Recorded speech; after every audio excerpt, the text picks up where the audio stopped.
For Canberra Operations Manager Pip Seldon, construction runs in the family. My father worked in the construction industry and two brothers, both tradies. So one's an electrician and my brother Dale was a carpenter. In 2009, Dale took his own life. He was 35 at the time, and it was something that was a huge shock to our family.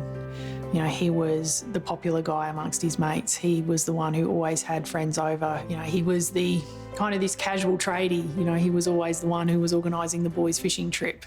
And I guess in hindsight, probably some of the challenges and the struggles that he faced were things that we all just thought were part of life. The tradie lifestyle isn't just physically taxing. They work long hours, often 6 days a week, and under enormous time pressure. As Pip processed the loss of her brother, she realised these conditions were the cause of an unspoken mental health crisis. A construction worker is 6 times more likely to die by suicide than a workplace accident. And every second day, a construction worker in Australia takes their own life. Those statistics are not something that we hear. And I've begun to see how much more we need to focus on health and wellbeing as an industry. 5 years ago, Pip started doing her part to support tradie mental health. This morning I'm heading out to a construction site to a group of about 50 to 60 tradies. Every week, she travels to multiple sites across Canberra and New South Wales to present wellbeing workshops.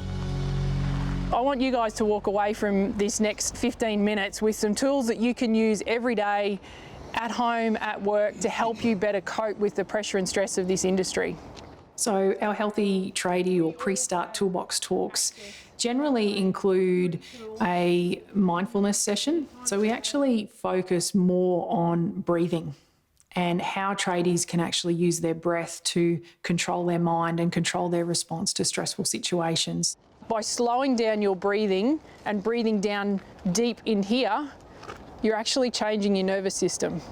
So if you finish that 30 seconds and you still feel a bit stressed, a bit anxious, a bit angry, maybe go back and take another few breaths.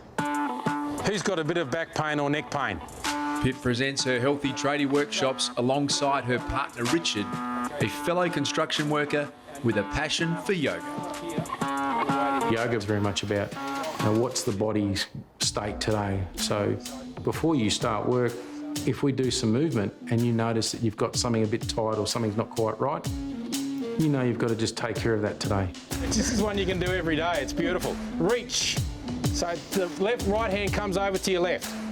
Right hand to your left. Right hand to other way. Other left. That's it. Good. We generally leave it until about the middle of the class and we tell the guys that they're doing yoga. So I think they all generally switch on, and we do hear some comments of, oh, my missus does this and this is yoga. But once they actually get into it and they actually feel the benefits, I think they really actually enjoy it. That's fine. If that's all you got, that's good. Their mind's concentrating on their body, they're moving with their breath, and they're meditating and they're connected to their body, and suddenly they realise that they're feeling a lot more relaxed. Hinge. I think it's a good way to start the day. Like, it's different to what we usually do. Usually it's get to work, you have a quick chat, straight into it. Whether that was like, it sort of sets a different tone for the day. And I just feel a bit more energised and a bit more bendy and stretched. And open up to the warrior too. I think it would be good to do it regularly. It'd be a good addition to the work. Not a lot of blokes on site talk about stress and the pressures they face, and they probably should, so it's good to get people out here to encourage those conversations. It's really interesting when you give tradies the right environment. You know, people, I think, perceive that men being men won't open up and have those conversations, but create the right environment and they will.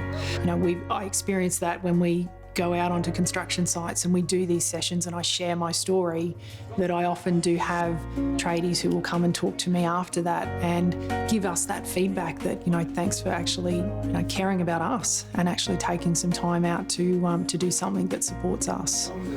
Personally lost the best mate at 21, he was 21. Yeah. Just all sides, I think this is a really good thing for the boys. And if I can change or even save just one life by having a conversation or encouraging other men to have conversations, and they can then change someone else's life, then I know the work that we're doing is beneficial.